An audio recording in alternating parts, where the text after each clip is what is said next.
बंधु माने मिठा बांटिबा पाई प्रस्तुत हुअन्तु कारण मु आपणक पाई जो शुभ खबर आनिछि ताहा प्रकृत रे बहुत बड़ आपणक पाई एक बड़ परिवर्तन आसीबा पाई जाउछि।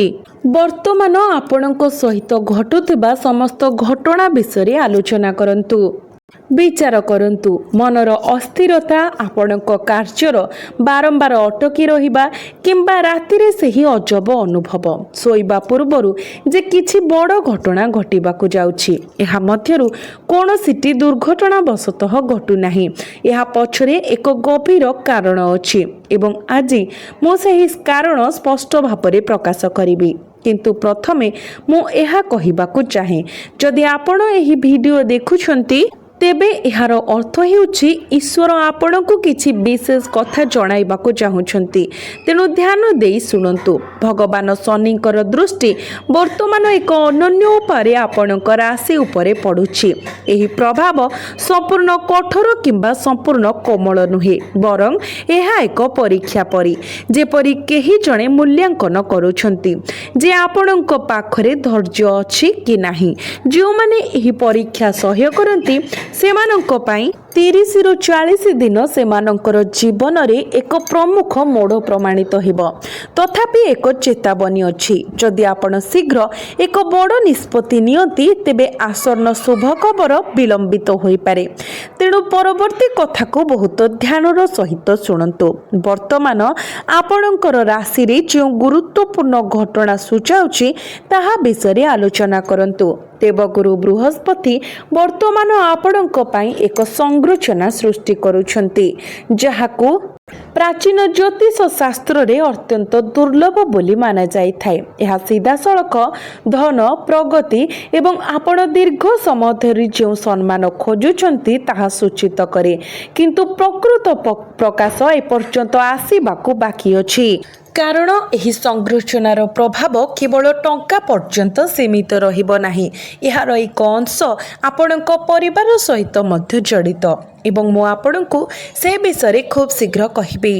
प्रथमे एही ज्योतिष प्रभाव केबे प्रभाव पकाइबा आरंभ करिबो ताहा बुझिबा तो आपणक पाई विशेष करी जदि आपणकर जन्मदिन एक निर्दिष्ट तारीख रे पड़े तेबे एही प्रभाव आहुरी स्पष्ट हेबो। तथापि आपणक प्रकृत जन्म तारीख जहा हेउना काहेकि आगामी सप्ताह गुड़िकरे आपण एक प्रकृत अनन्य चिन्ह पाइबे। एहा एक अजଣା नंबर एक कॉल होई पारे हठात पुनर्बार आसुथिबा एक पुराना वार्ता किंबा हुए तो एक पुनरावृत्ति स्वप्न जहाँ आपण को चिंतित करी रखुछि तो आपण माने एहाको अणदेखा करंतु नाही कारण एहा ही सेही सूत्र जहाँ आपण को किछि बड़ खुशी खबर आड़कू नहीं जिवो। तो आसंतु आमे किछि समय पाई विरत हेबा कारण मु आपणको किछि कहिबा पाई चाहूछि। जदि आपण भिडियोटी को एपर्यंत देखिछंती तो कमेंट बॉक्स रे भक्ति एवं श्रद्धार सहित जय शनिदेव अवश्य लिखंतु। भगवान शनिकर आशीर्वाद आपणको ऊपर बजाय रहिबारे एहा सहाय्य करिवो। बंधु माने एबे आसंतु आपणकर प्रेम जीवन विषय आलोचना करिबा। भगवान शुक्र आपणक उपरे प्रसन्न अछंती एवं शुक्रंकर वर्तमानर स्थिति एभली एक परिस्थिति सृष्टि करुछि जहा बहुत दिन मध्यरे क्वचित देखा जाए।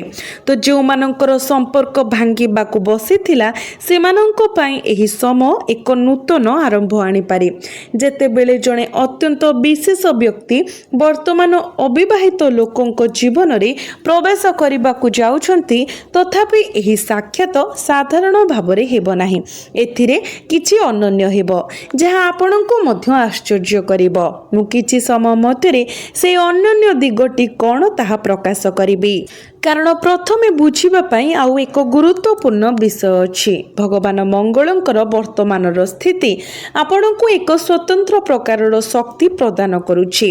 केतेक समय एही शक्ति आपणको चिड़चिड़ा किंबा अस्थिर करि पारे तथापि जदि सठिक दिगरे परिचालित हुए तेबे एहा आपणकर सबुठारु बड़ शक्ति होइछिबो। केवल मने रखंतु आगामी दिन रे कहा सहित जुक्ति करिबा पूर्वरु दुई थर भाबंतु कारण कारण गोटे भूल शब्द एक संपर्क को क्षति पहुंचाई पारे जहां सुधारिबा को वर्ष वर्ष लगी पारे। यह मते पूर्वर असमाप्त छाड़ी बिंदु को फेराई आने। मन अच्छी मु उल्लेख करी जे गुरुंको सह जड़ित ग्रह संयोजन आपणक परिवार सहित संपर्क अच्छी। एही दिगटी परिवार जड़े वरिष्ठ ठारू आसुथिबा खबर सहित जड़ित। खबर एते आनंददायक जे आपण निजको खुशी पालन करिबारु रोकी पारिबे नाही।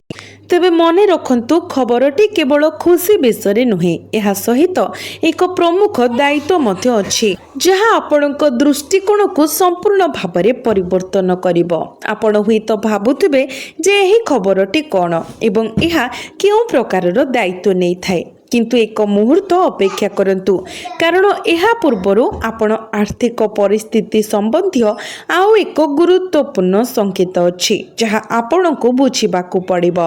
आपणक पई आर्थिक संभावना विषय किछि अनन्य अछि। धन हठात आसीबो नाही, बरं यह धीरे धीरे किंतु स्थिर भाବରେ वृद्धि पाइबो। जेपरि एक गछरे परिणत हेउथबा एक रोपित बिहन जो माने गत किछि मास धरी कठिन परिश्रम करिछंती सेमाने एबे पुरस्कार पाइबा आरंभ करिबे। जो माने एपर्यंत प्रयास करिनाहांती सेमानंको पई एहा एक चेतावनी भाବରେ कार्य करे। समय बाकी अछि किंतु एहा सब दिन पई रहिबो नाही। मु आउ एक कथा कहिबाकू चाहे जहाँ आपणको आश्चर्य करि पारे। एही संपूर्ण ग्रह परिवर्तनर प्रभाव केवल आपणको पाखरे सीमित रहिबो नाही, एहा आपणको चारि पाखरे थिबा लोकमानंको मध्य प्रभावित करिबो जो माने आपणको जीवन सहित जड़ित। अन्य शब्दरे आपणको निष्पत्ति केवल आपणको निज जीवन को नुहे बरं आपणको चारि पाखरे थिबा लोकंको जीवन को मध्य परिवर्तन करिबो। तेणु आगामी दिन में बहुत सतर्कतार सहित पाद बढ़ातु कारण आपण एबे नेउथबा प्रत्येक पदक्षेपर दूरगामी परिणाम हेबो। एबे मो पूर्वर जो निर्दिष्ट समय विषय कहिथिली से विषय कथा हेबा। मने अछि मो कहिथिली जे संध्या किंबा राति सहित जड़ित एक प्रमुख मोड़ दिगंतरे थिला। एही मुहूर्त रे प्रकृत वास्तवता प्रकाश पाइब। संध्या होई गला एवं नीरवता स्थिर होई गला परे आपण दिन बेले सम्मुखीन होइथिबा समस्त पूर्व संकेत गुडी को संयोग करुथबा सूचना पाइबे। केवल सेते बेले आपण बुझी पारिबे जे एही समस्त घटना एते दिन धरी काहेकि घटुछि। आपण भाबी पारंती जे एठारे कथा शेष होईगला, जहाँ पूर्वर प्रकाशित होईछि ताहार परिणाम को दृष्टि रे रखी किंतु अपेक्षा करंतु एहा केवल आरंभ। प्रकृत रहस्य एपर्यंत उन्मोचित होई नाही एवं एहा एते गभीर जे एहा को आविष्कार करिबा आपणकर दृष्टिकोण को संपूर्ण भाବରେ परिवर्तन करिवो। तेनु जदि आपण प्रस्तुत तेबे आसंतु आग को बढ़िबा कारण परवर्ती किछि एपरि जहाँ पूर्व कोनोसी विभाग रे केबे भी अंशीदार करे जाय नाही। एबे आसंतु आमे सेही अनन्य विकास विषय आलोचना करिबा जहाँ मो पूर्वरु सूचित करिथिली। मु कहिथिली जे आपणक जीवन रे प्रवेश करुथबा व्यक्ति साधारण भाବରେ आसीबे नाही। एही साक्षातर विशेष दिगटी एठारे अछि। प्रारंभ रे आपण जानि मध्य पारिबे नाही जे एही व्यक्ति आपणक जीवन रे केते गुरुत्वपूर्ण हेबाको स्थिर होइछि। यह बहुत आकस्मिक भाବରେ आरंभ हेबो, हुएत काम किंबा पारस्परिक परिचित माध्यम रे, तथापि धीरे धीरे आपण एही व्यक्ति सहित एक अनन्य संयोग अनुभव करिवे। एक बंधन जहाँ शेष रे आपणक जीवन रे समर्थनर सबुठारु शक्तिशाली स्तंभ पालटिबो। तथापि आपणक पई एठारे बुझिबा पई किछि गुरुत्वपूर्ण अछि। जदि आपणकर हृदय पूर्वरु अन्य काहा सहित जड़ित तेबे एही ग्रह संरचना आपणको एक कष्टकर निष्पत्ति नेबाको बाध्य करिवो। एक पसंद जहाँ सहज हेबो नाही कारण आपणकर हृदय एवं मन आपणको विपरीत दिगरे टाणी नेबो। मु आपणको एक संकेत देउछि, जेतेबेले एपरि मुहूर्त आसे सेही व्यक्ति को बाछंतु जे केवल अस्थिरता किंबा आवेगपूर्णता को उत्तेजित करे ताहा नुहे बरं आपणको शांति आणुथबा व्यक्ति को बाछंतु। सर्वोपरि यह शांति रे मूल एक संपर्क जहाँ प्रकृत रे स्थायी। एबे आसंतु आमे पूर्वर उल्लेख करिथिबा खबर को फेरिबा। ପରିବାରର ଜଣେ ବୟସ୍କଙ୍କ ଠାରୁ ଆସୁଥିବା ଖବରଟି ପ୍ରକୃତରେ ଏକ ପ୍ରମୁଖ ନିଷ୍ପତ୍ତି ସହିତ ଜଡ଼ିତ, ସମ୍ଭବତଃ ସମ୍ପତ୍ତି ସମ୍ବନ୍ଧୀୟ। ଏହା ବର୍ଷ ବର୍ଷ ଧରି ଅଟକି ରହିଥିବା ଏକ ଦୀର୍ଘକାଳୀନ ସମସ୍ୟାର ସମାଧାନ ହୋଇପାରେ। ଏହି ଖବର ଆପଣଙ୍କ ଘରେ ଆନନ୍ଦର ପରିବେଶ ଆଣିଦେବ, ଏତେ ଆନନ୍ଦ ଯେ ଲୋକମାନେ ମିଠା ବାଣ୍ଟିବାରୁ ନିଜକୁ ରୋକିପାରିବେ ନାହିଁ। ଏବଂ ଆପଣଙ୍କ ପାଇଁ ଏଠାରେ ଏକ ଜଡ଼ିତ ବିନ୍ଦୁ ଅଛି। ଯଦି ଆପଣ ହଠାତ୍ ଏପରି ଆଶ୍ଚର୍ଯ୍ୟଜନକ ଖବର ପାଆନ୍ତି ଯେ ଆପଣ ବଡ଼ ପରିମାଣରେ ମିଠା ବଣ୍ଟନ କରିବାକୁ ବାଧ୍ୟ ହୁଅନ୍ତି, ତେବେ ବୁଝନ୍ତୁ ଯେ ଏହା ହେଉଛି ସେହି ସଂକେତ ଯାହା ଗ୍ରହମାନେ ପୂର୍ବରୁ ଇଙ୍ଗିତ କରୁଥିଲେ। ଏହା ଏକ ସାମାନ୍ୟ ଆନନ୍ଦ ହେବ ନାହିଁ, ଏହା ଏତେ ଗୁରୁତ୍ୱପୂର୍ଣ୍ଣ ହେବ ଯେ ଏହା ସବୁ କେତେ ଶୀଘ୍ର ଘଟିଲା ତାହା ଦେଖି ଆପଣ ଆଶ୍ଚର୍ଯ୍ୟ ହୋଇଯିବେ। କିନ୍ତୁ ଅପେକ୍ଷା କରନ୍ତୁ, କାହାଣୀରେ ଆହୁରି ଅନେକ କିଛି ଅଛି। ଏହି ଖୁସି ସହିତ ଥିବା ଦାୟିତ୍ୱର ଅର୍ଥ ହେଉଛି ଆପଣଙ୍କୁ ପୂର୍ବ ଅପେକ୍ଷା ଆପଣଙ୍କ ନିଷ୍ପତ୍ତିରେ ଅଧିକ ସତର୍କତା ଅବଲମ୍ବନ କରିବାକୁ ପଡ଼ିବ। ଏହି ଖବର ପ୍ରକାଶିତ ହେବା ପରେ ସମସ୍ତଙ୍କ ନଜର ଆପଣଙ୍କ ଉପରେ ରହିବ ଏବଂ ଲୋକମାନେ ଆପଣଙ୍କର ପ୍ରତ୍ୟେକ ପଦକ୍ଷେପ ଉପରେ ନଜର ରଖିବେ। ଏହି ସଫଳତାକୁ ପରିଚାଳନା କରିବା ନିଜେ ଏକ କଳା। ଆଗାମୀ ଦିନରେ ଆପଣ ସ୍ୱାଭାବିକ ଭାବରେ ଏକ କଳା ଯାହା ଆପଣ ଆୟତ୍ତ କରିବେ। କେବଳ ଧୈର୍ଯ୍ୟ ରଖନ୍ତୁ। ବନ୍ଧୁମାନେ, ଏହା ଦର୍ଶାଏ ଯେ ଆପଣ ଆପଣଙ୍କର ଜୀବନକୁ ଉନ୍ନତ କରିବା ପାଇଁ ପ୍ରକୃତରେ ଗମ୍ଭୀର। ତେଣୁ ଆପଣ ଏହି କଥାକୁ ଧ୍ୟାନ ଦେଇ ଶୁଣନ୍ତୁ। ଆପଣଙ୍କର କ୍ୟାରିୟର ବିଷୟରେ ଆଗାମୀ କିଛି ସପ୍ତାହ ଆପଣଙ୍କ ପାଇଁ ଗୁରୁତ୍ୱପୂର୍ଣ୍ଣ। ଯେଉଁମାନେ ଦୀର୍ଘ ସମୟ ଧରି ନିଜ ଚାକିରି କିମ୍ବା ବ୍ୟବସାୟରେ ବାଧାବିଘ୍ନର ସମ୍ମୁଖୀନ ହେଉଛନ୍ତି, ଗୁରୁ ଏବଂ ଶୁକ୍ରଙ୍କର ମିଳିତ ସମନ୍ୱୟ ଏକ ସୁଯୋଗ ସୃଷ୍ଟି କରୁଛି, ଯେଉଁଠାରେ ଆପଣଙ୍କ ପାଖରେ ଆପଣଙ୍କର କ୍ଷମତା ପ୍ରଦର୍ଶନ କରିବା ପାଇଁ ଉପଯୁକ୍ତ ପ୍ଲାଟଫର୍ମ ରହିବ। ତଥାପି ଏହି ସୁଯୋଗ ସହିତ ଏକ ସର୍ତ୍ତ ମଧ୍ୟ ରହିଛି। ଯଦି ଆପଣ ଭୟରେ ପଛକୁ ହଟିବାକୁ ଚେଷ୍ଟା କରନ୍ତି, ତେବେ ସୁଯୋଗ ଅନ୍ୟ କାହା ହାତକୁ ଚାଲିଯିବ। ତେଣୁ ଯେତେବେଳେ ବି ଏକ ବଡ଼ ନିଷ୍ପତ୍ତି ଆସେ, ସାହସର ସହିତ ଆଗକୁ ବଢ଼ନ୍ତୁ, କାରଣ ଗ୍ରହଗୁଡ଼ିକ ବର୍ତ୍ତମାନ ଆପଣଙ୍କ ସପକ୍ଷରେ ଅଛନ୍ତି। ମୁଁ ଏଠାରେ ପ୍ରବାହକୁ ବାଧା ଦେଉଛି କାରଣ ଏକ ଚେତାବନୀ ଅଛି। ଆଗାମୀ ଦିନରେ ଜଣେ ଅଜଣା ବ୍ୟକ୍ତିଙ୍କ କଥା ଉପରେ ଆଧାର କରି କୌଣସି ବଡ଼ ଆର୍ଥିକ ନିଷ୍ପତ୍ତି ନିଅନ୍ତୁ ନାହିଁ। ନିଷ୍ପତ୍ତି ଯେତେ ଆକର୍ଷଣୀୟ ମନେ ହେଉନା କାହିଁକି, ସତର୍କ ରୁହନ୍ତୁ। ବର୍ତ୍ତମାନ କିଛି ଲୋକ ଆପଣଙ୍କ ସୌଭାଗ୍ୟର ଫାଇଦା ନେବାକୁ ଚେଷ୍ଟା କରିପାରନ୍ତି। ତେଣୁ ପ୍ରତ୍ୟେକ ପ୍ରସ୍ତାବକୁ ସତର୍କତାର ସହିତ ମୂଲ୍ୟାଙ୍କନ କରନ୍ତୁ। ପ୍ରକୃତରେ ଲାଭଦାୟକ ସୁଯୋଗ ଶୀଘ୍ର ଆସେ ନାହିଁ, ସେଗୁଡ଼ିକ ଧୀରେ ଧୀରେ ପ୍ରକାଶ ପାଏ। ଏବେ ଆପଣଙ୍କ ପାଇଁ କେଉଁ ଗୁପ୍ତ ସଂକେତ ରହିଛି ସେ ବିଷୟରେ ଆଲୋଚନା କରିବା। ଯେତେବେଳେ ଆପଣଙ୍କର ମନ ଆପଣଙ୍କୁ କୌଣସି ନିର୍ଦ୍ଦିଷ୍ଟ କାରଣ ବିନା କିଛି କରିବାରୁ ବାରଣ କରେ, ସେହି ଭାବନାକୁ ଅଣଦେଖା କରନ୍ତୁ ନାହିଁ। ଗ୍ରହମାନଙ୍କର ପୂର୍ବରୁ ମଧ୍ୟ ଆପଣଙ୍କର ଅନ୍ତର୍ଜ୍ଞାନ ଆପଣଙ୍କୁ ସଂକେତ ଦେଉଛି। ଯେଉଁମାନେ ଏହି ସ୍ୱରକୁ ଧ୍ୟାନ ଦେବାକୁ ଶିଖନ୍ତି, ସେମାନେ ଆଗାମୀ ପ୍ରତ୍ୟେକ ପ୍ରମୁଖ ନିଷ୍ପତ୍ତି ପାଇଁ ସଠିକ୍ ପଥ ବାଛିପାରନ୍ତି। ଏହା ଦେଖାଯାଇପାରେ ଯେ ଆମେ ସବୁ କିଛି ପ୍ରେମ, ଟଙ୍କା, କ୍ୟାରିୟର ଏବଂ ଘର ବିଷୟ କଭର କରିସାରିଛୁ, କିନ୍ତୁ ପ୍ରକୃତ ମୋଡ଼ ଆସିବାକୁ ବାକି ଅଛି। ସନ୍ଧ୍ୟା କିମ୍ବା ରାତି ବିଷୟରେ ମୁଁ ପୂର୍ବରୁ ଦେଇଥିବା ସଂକେତର ଏକ ଅସମ୍ପୂର୍ଣ୍ଣ ଦିଗ ଅଛି, ଏକ ବିସ୍ତୃତ ବିବରଣୀ ଯାହା ଶୁଣିବା ପରେ ଆପଣ ଶେଷରେ ବୁଝିପାରିବେ ଯେ ଏହି ସମଗ୍ର ରାଶି କେଉଁ ଦିଗକୁ ଇଙ୍ଗିତ କରୁଥିଲା। ତେଣୁ ଯଦି ଆପଣ ପ୍ରସ୍ତୁତ ଅଛନ୍ତି, ତେବେ ସ୍ଥିର ରୁହନ୍ତୁ। ପରବର୍ତ୍ତୀ ପ୍ରକାଶନ ହେଉଛି ଏହି ରାଶିଫଳର ସବୁଠାରୁ ଗୁରୁତ୍ୱପୂର୍ଣ୍ଣ ଅଂଶ। ଆସନ୍ତୁ ଏବେ ଆପଣ ଅପେକ୍ଷା କରିଥିବା ବିବରଣୀ ପ୍ରକାଶ କରିବା। ସନ୍ଧ୍ୟା କିମ୍ବା ରାତି ସହ ଜଡ଼ିତ ସେହି ପ୍ରମୁଖ ମୋଡ଼। ଏହା ପ୍ରକୃତରେ ଏକ ମୁହୂର୍ତ୍ତ ସହିତ ଜଡ଼ିତ, ଯେତେବେଳେ ଆପଣ ଏକା ବସିଥିବେ। କୌଣସି ଶବ୍ଦ ନାହିଁ, କୌଣସି ଶୀଘ୍ରତା ନାହିଁ, କେବଳ ନୀରବତା ରହିବ ଏବଂ ସେହି ନୀରବତାରେ ଆପଣଙ୍କର ଫୋନ୍ ବାଜିବ।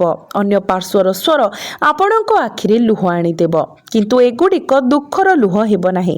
ଏଗୁଡ଼ିକ ସେହି ଆଶ୍ୱସ୍ତିର ଲୁହ ହେବ ଯାହାକୁ ଆପଣ ମାସ ମାସ ଧରି ଅପେକ୍ଷା କରିଛନ୍ତି। ଏହି ମୁହୂର୍ତ୍ତଟି ଏତେ ସ୍ୱତନ୍ତ୍ର ହେବ ଯେ ଆପଣ ମଧ୍ୟ ବିଶ୍ୱାସ କରିପାରିବେ ନାହିଁ ଯେ ଏହା ପ୍ରକୃତରେ ଘଟୁଛି। ସେହି ମୁହୂର୍ତ୍ତଟି ଯେତେବେଳେ ଆପଣଙ୍କ ଭିତରେ ଥିବା ଭୟ, ସନ୍ଦେହ ଏବଂ ଦ୍ୱନ୍ଦ୍ୱ ଗୋଟିଏ ମୁହୂର୍ତ୍ତରେ ଉଭାନ ହୋଇଯିବ, ଏକ ନୂତନ ଶକ୍ତି ଦ୍ୱାରା ପରିବର୍ତ୍ତିତ ହେବ। ଏକ ଶକ୍ତି ଯାହା ଆପଣଙ୍କୁ ଆଗକୁ ପ୍ରତ୍ୟେକ ପଦକ୍ଷେପ ପାଇଁ ପ୍ରସ୍ତୁତ କରିବ। ଯେତେବେଳେ ଏହି ଖବର ଆସିବ, ଆପଣ ଏତେ ଆନନ୍ଦିତ ହେବେ ଯେ ଆପଣଙ୍କର ସମଗ୍ର ପଡ଼ୋଶୀ, ଆପଣଙ୍କର ସମଗ୍ର ପରିବାର ଏବଂ ଆପଣଙ୍କୁ ସମର୍ଥନ କରିଥିବା ସମସ୍ତଙ୍କୁ ଆପଣ ମିଠା ବାଣ୍ଟିବା ପାଇଁ ଚାହିଁବେ। ତେବେ ଏଠାରେ ସତର୍କତାର ଏକ ଶବ୍ଦ। ଯେତେବେଳେ ଏହି ଶୁଭ ଖବର ଆପଣଙ୍କ ପାଖରେ ପହଞ୍ଚିବ ତେବେ ଏହାକୁ ଏପରି କାହା ସହିତ ବାଣ୍ଟନ୍ତୁ ନାହିଁ ଯାହାର ଉଦ୍ଦେଶ୍ୟ ପବିତ୍ର ନୁହେଁ। ଏପରି ଲୋକ ଅଛନ୍ତି ଯେଉଁମାନେ ଅନ୍ୟମାନଙ୍କ ଖୁସିରେ ଈର୍ଷାରେ ଚଳିଯାଆନ୍ତି ଏବଂ ଅଜାଣତରେ ଆପଣଙ୍କ ଉପରେ ସେମାନଙ୍କର ନକାରାତ୍ମକ ଶକ୍ତି ପ୍ରକ୍ଷେପଣ କରନ୍ତି। ତେଣୁ ଆରମ୍ଭରେ ଏହି ଖବର କେବଳ ଆପଣଙ୍କର ନିକଟତମ ଏବଂ ବିଶ୍ୱସ୍ତ ଲୋକଙ୍କ ସହିତ ବାଣ୍ଟନ୍ତୁ। ଠିକ୍ ସମୟ ଆସିଲେ କେବଳ ଅନ୍ୟମାନଙ୍କୁ କୁହନ୍ତୁ। ଏହା ଦେଖାଯାଉଛି ଯେ ଏଠାରେ କିଛି ଶେଷ ହୋଇପାରେ, କାରଣ ଆମେ ପ୍ରେମ, ଟଙ୍କା, କ୍ୟାରିୟର, ଘରୋଇ ଜୀବନ ଏବଂ ସେହି ପ୍ରମୁଖ ମୋଡ଼ ବିଷୟରେ ଆଲୋଚନା କରିଛୁ। ଏହା ଅନୁଭବ ହେଉଛି ଯେ କିଛି ବାକି ନାହିଁ। ତେବେ ଏପରି କିଛି ଅଛି ଯାହା ଆପଣ ପୂର୍ବରୁ କେବେ ବି ଶୁଣି ନାହାନ୍ତି। ଏହା ଆପଣଙ୍କ ଭିତରେ ପ୍ରକାଶିତ ହେବାକୁ ଥିବା ଏକ ବିଶାଳ ପରିବର୍ତ୍ତନର ସଂକେତ। ଏହି ପରିବର୍ତ୍ତନ କେବଳ ଆପଣଙ୍କ ବାହ୍ୟ ଜୀବନରେ ନୁହେଁ ବରଂ ଆପଣଙ୍କ ମାନସିକତାରେ ମଧ୍ୟ ପ୍ରକାଶିତ ହେବ। ଯେଉଁ ବିଷୟଗୁଡ଼ିକ ପୂର୍ବରୁ ଆପଣଙ୍କୁ ବହୁତ କଷ୍ଟ ଦେଇଥିଲା ସେଗୁଡ଼ିକ ଏବେ ଏକ ଶାନ୍ତତାରେ ସହିତ ପରିଚାଳନା କରାଯିବ। ଏହି ନୂତନ ପରିପକ୍ୱତା ଆପଣଙ୍କୁ ପ୍ରତ୍ୟେକ ସମ୍ପର୍କରେ ଏବଂ ଆଗକୁ ପ୍ରୟାସରେ ଲାଭଦାୟକ ହେବ। ଯଦି ଆପଣ ପାଇଥିବା ସଂକେତ ଗୁଡ଼ିକ ଶୁକ୍ର, ଗୁରୁ, ଶନିଙ୍କ ଦ୍ୱାରା, ମଙ୍ଗଳଙ୍କ ଦ୍ୱାରା ଏବଂ ଆପଣଙ୍କ ଘର ସମ୍ବନ୍ଧୀୟ ଖବର କିମ୍ବା ସେହି ବିଳମ୍ବିତ ରାତିର ଫୋନ୍ କଲ୍, ଏଗୁଡ଼ିକ ପୃଥକ ଘଟଣା ନଥିଲା। ସେଗୁଡ଼ିକ ସବୁ ଗୋଟିଏ ବଡ଼ ଚିତ୍ରର ଖଣ୍ଡ ଖଣ୍ଡ ଥିଲା। ଆପଣଙ୍କର ସମଗ୍ର ଜୀବନର ଗତିପଥକୁ ପରିବର୍ତ୍ତନ କରିବା ପାଇଁ ଏକ ଗୁରୁତ୍ୱପୂର୍ଣ୍ଣ ମୁହୂର୍ତ୍ତ ପ୍ରସ୍ତୁତ ହେଉଥିଲା। ଏହି ମୁହୂର୍ତ୍ତଟି ଏକ ନୂତନ ଆରମ୍ଭକୁ ଚିହ୍ନିତ କରେ। ଏହା ଏକ ପ୍ରମୁଖ କ୍ୟାରିୟର ମାଇଲଖୁଣ୍ଟ ସମ୍ପର୍କରେ ଏକ ଗଭୀର ଭାବପ୍ରବଣ ସଂଯୋଗ କିମ୍ବା ଆପଣଙ୍କ ପରିବାର ମଧ୍ୟରେ ଏକ ସୁନ୍ଦର ଖବର ଅନ୍ତର୍ଭୁକ୍ତ।